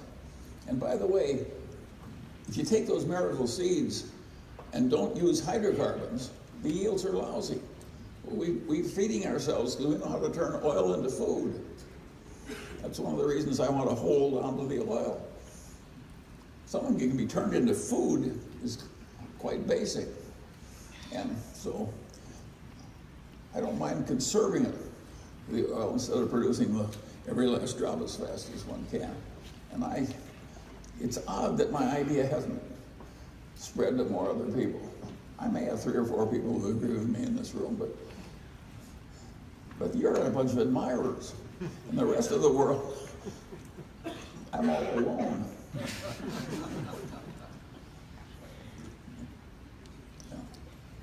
Hello, Charlie. Thank you for mentoring us. My question is this. You talked about emotions, you talked about discipline, and you talked about facing adversity. Can you flesh out more about the spiritual side of this? About what do you deal with? How do you deal with it to pass up adversity or deal with the struggles and ultimately life? Yeah. Well, just because you don't have a specific theology, and I don't, when I was a little kid and my grandfather sent me to Bible school and they told me there was a talking snake in the Garden of Eden. I was very young, but I didn't believe him. And I haven't changed. But that doesn't mean I am not spiritual. I've just I don't need a talking snake to make me behave well. And I would say that the idea that came down to me, and partly through my family, was that rationality is a moral duty. If you're capable of being reasonable, it's a moral failure to be unreasonable when you have a capacity to be reasonable. I think that's a hair shirt that we should all take on, even if we're pretty stupid, because it's good to be less stupid. And so I think rationality is a moral duty, and that we all have a duty to get better. And of course, we also have to adjust to the other people we're going through our journey with. I think it would be crazy not to have a social safety net when you're rich and successful as we are. Now, I don't think it has to be as dumb as the one we have, but of course we need a solid social safety net. And that's a moral idea, so I'm all for morality, without the talking snakes. Yeah. Mr. Munger, we're going to take 2 or 3 more questions, and then we'll, I think Charlie will be here immediately after. And we have copies of 2 of Charlie's writings. I think we made 400 copies, and they will be available on the way out. And also you probably... By the way, I was cleaning out my office because we're moving, and I just found these damn things. My God, all those people are coming in from India and China. I'll give them my old things. I hadn't even read them in years and years, so I'm just visiting some of my past screeds. Mr. Munger? And also you probably noticed this is being recorded by CNBC, and I don't know when they plan on making it available. Maybe the representative there can tell us. Yeah, there'll probably be soundbites that air on CNBC, and then there's just sort of CNBC Pro on that. You can sign up for that. Thank you. Yeah, rather welcome. Mr. Munger? Berkshire is the largest shareholder of Phillips 66, and Phillips 66 owns general partner and limited partner stakes in 2 different MLPs. I was wondering what your thoughts are on the master limited partnership structure in industry.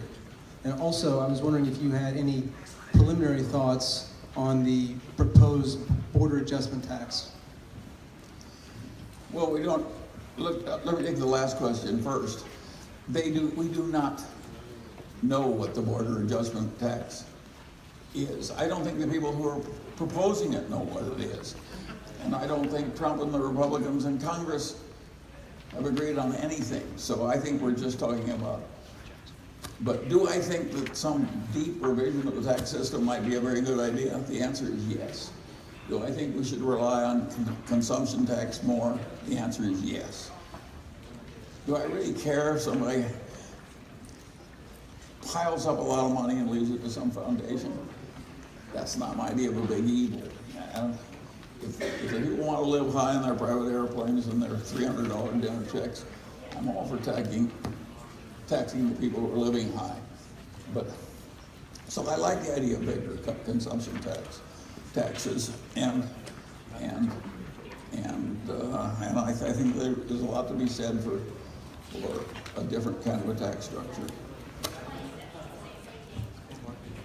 Hi, Mr. Munger. You highlighted this idea of deferred gratification a lot today, and I just wanted to get your thoughts on what areas and aspects of life is it most valuable, where should it not be applied, where should you enjoy things now, versus where you should sort of grind away and invest in the future. Thanks. Well, I don't think you should use up your body by being stupid in handling it, and I don't think you should be stupid in handling your money either. So, and I think there are a lot of things where the only way to win is to work a long time toward a goal that doesn't come easily. Imagine becoming a doctor. That is a long grind. All those night shifts in the hospital and so on and so on. It's deferred gratification, but it's a very honorable activity, being a doctor. And by and large, our doctors are very nice people, and they've been through a lot. So I tend to admire the life of a doctor more than I admire the life of a derivative trader. And I hope all you do too. And I think deferred gratification, the way our doctors behave is a very good thing for all the rest of us.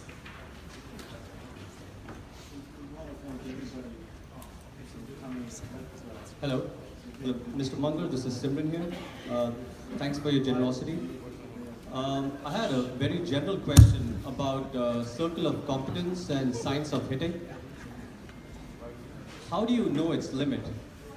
And does it get redrawn from time to time? You think you know something and then you don't? Does it always expand or does it contract? Well, of course, you know some things that aren't so. And of course, if you're dealing with a complex system, the rules of thumb that worked in the complex system in year 1 may not work in year 40. So in both cases, it's hard.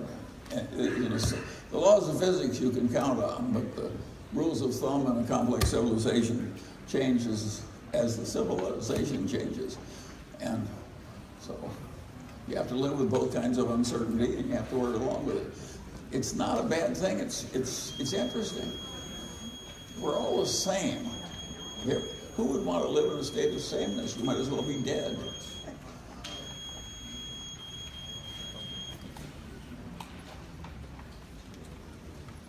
think we're going to end it there. Thanks for coming out, folks.